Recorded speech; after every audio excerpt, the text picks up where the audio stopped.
বাচ্চাদের জন্য ঘরে বসেই নামি দামি রেস্টুরেন্টের যে নাস্তাগুলো আমরা খুব চড়া দামে কিনে খাই, 70 থেকে 80 টাকায় এক পিস, সেই নাস্তাটা কিন্তু আপনি ঘরে বসেই তৈরি করতে পারবেন। আর একদম পেট ভরে খেতে পারবে, অনেকগুলো তৈরি করতে পারবেন একদমই অল্প খরচে। আশা করছি এই রেসিপি ভালো লাগবে। এরকম একটা ডোনাট কিনতে গেলে 70 থেকে 80 টাকা খরচ হয়ে যায়, আর আমরা যদি ঘরে বানিয়ে দিই তারা কিন্তু মন ভরে খেতে পারে। আর টিফিনে এই নাস্তা দিলে তো টিফিন বক্স একদম খালি আসবে। আজকের বিদেশি নাস্তা তৈরি করার জন্য 4 টেবিল চামচ পরিমাণ গুঁড়া দুধ, 4 টেবিল চামচ পরিমাণ চিনি, একটা ডিম, হালকা কুসুম গরম পানি একসাথে খুব ভালো করে মিশিয়ে নিলাম। এখানে আমি ইস্ট দিয়ে দিব। ইস্ট ছাড়া কিন্তু এই নামি দামি নাস্তাগুলো তৈরি করা কোনোভাবে পসিবল না।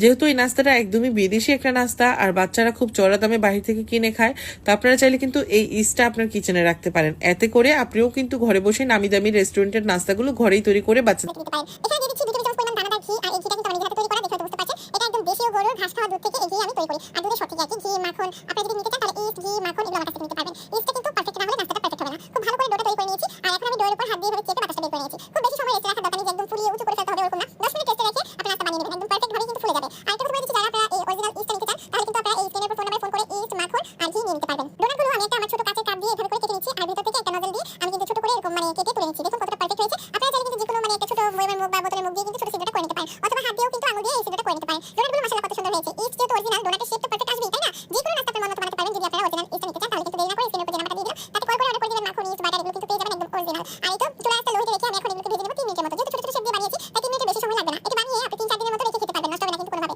শুধু আপনার পছন্দ না, এটা বাচ্চাদের যে কত পছন্দ, ছোট ছোট বেবিরা কিন্তু এগুলো খুব পছন্দ করে। বাচ্চাদের টিফিনে যদি এই নাস্তা দিয়ে দিবেন দেখবেন টিফিন বক্স খালি আসবে। এত মজার হয় এই ডোনাটগুলো।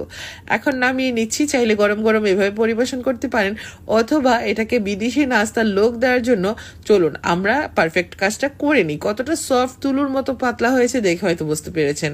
এই তো আমি নিয়ে নিচ্ছি আমার নিজের হাতে তৈরি করা মাখন, আর এখন মাখন নিয়ে নিচ্ছি একটা বাটিতে, আর দিয়ে দিলাম একটু চিনি পাউডার করে দিয়েছি। এটা আমি ব্লেন্ডারে চিনিটা গুঁড়া করে নিয়েছি, আপনারা শিলপাটায় গুঁড়া করে নেবেন। যদি বাটারের সাথে একটুখানি চিনি মিক্স করে নেন তাহলে কিন্তু খুবই টেস্টি হয়, বাচ্চারা এটা ভীষণ পছন্দ করে। তারপর ডোনাটগুলো নাইফ দিয়ে এভাবে কেটে মাঝখানে যদি বাটারটা দিয়ে দেন, কি বলবো, বাচ্চারা কোনোদিনও বাহির থেকে কিনতে চাইবে না। আর ঘরের নাস্তা কতটা হেলদি হয় এটা আমাদের কম বেশি সবাই জানা। ভালো লেগে থাকলে রেসিপিটা বেশি বেশি করে শেয়ার করে দিবেন। যাদের ইস্ট, বাটার, ঘি লাগবে আমার কাছ থেকে নিয়ে নেবেন। একদম অরিজিনাল দুধের সর থেকে তোলা খাঁটি ঘাওয়া ঘি, বাটার, ইস্ট আমার কাছে পেয়ে যাবেন।